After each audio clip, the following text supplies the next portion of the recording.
Magandang araw po. Narito na po ang magiging lagay ng panahon ngayong araw ng Lunes, November 10, 2025.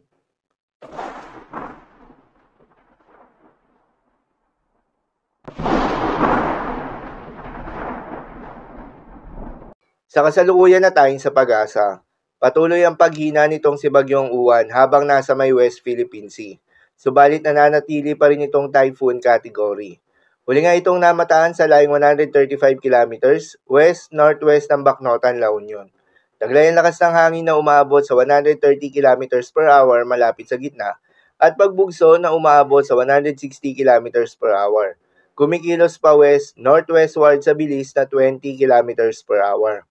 Dahil sa unti-unting pagkilos papalayo ng Bagyong Uwan, wala nang nakataas na Tropical Cyclone Wind Signal number 4, subalit may nakataas pa rin na Tropical Cyclone Wind Signal number 3, kabilang dyan ang Ilocos Sur, northern and central portion ng La Union, at northwestern portion ng Pangasinan. Tropical Cyclone Wind Signal number 2 naman sa Batanes, Cagayan, kabilang na ang Babuyan Islands, Isabela, Quirino, Nueva Vizcaya, Apayao, Abra, Kalinga, Mountain Province, Ifugao, Benguet, Ilocos Norte, nalalabing bahagi ng La Union, nalalabing bahagi ng Pangasinan, Aurora, Zambales, Bataan, Nueva Ecija, Tarlac, Pampanga, Bulacan. Habang Tropical Cyclone Wind Signal number 1 naman sa may Metro Manila, Cavite, Laguna, Batangas, Rizal, Quezon, kabilang na ang Polillo Islands, Oriental Mindoro, Occidental Mindoro, kabilang ang Lubang Islands, Marinduque, Romblon, northern portion ng Palawan, kabilang na ang Calamian at Cuyo Islands, Camarines Norte, Camarines Sur, Catanduanes, Albay, Sorsogon, northern and western portion ng Masbate, kabilang na ang Burias at Ticao Islands, Aklan, Capiz, at northern and central portion ng Antique, kabilang na ang Kaluya Islands. Sa mga apektadong lugar, ingat pa rin sa malalakas na hangin na may kasama mga pagulan na dala ni Bagyong Uwan.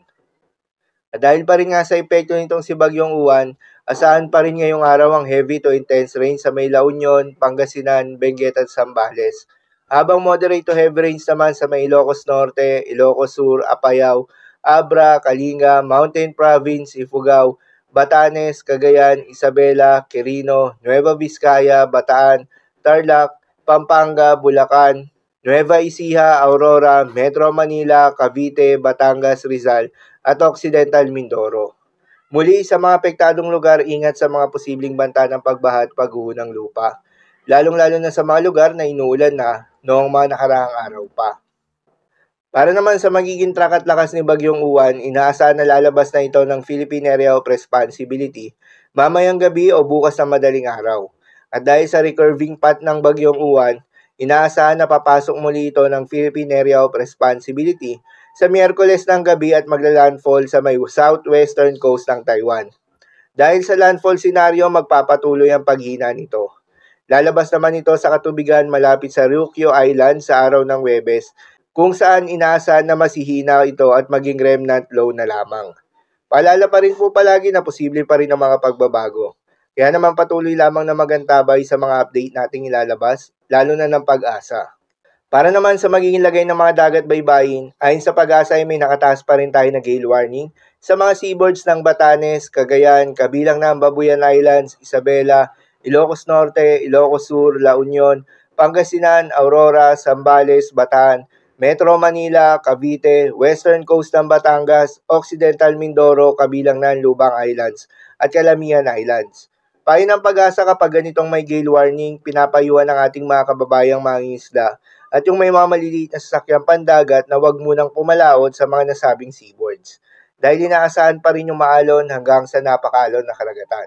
So, lamang po para sa lagay ng panahon ngayong araw ng Lunes. Keep safe everyone.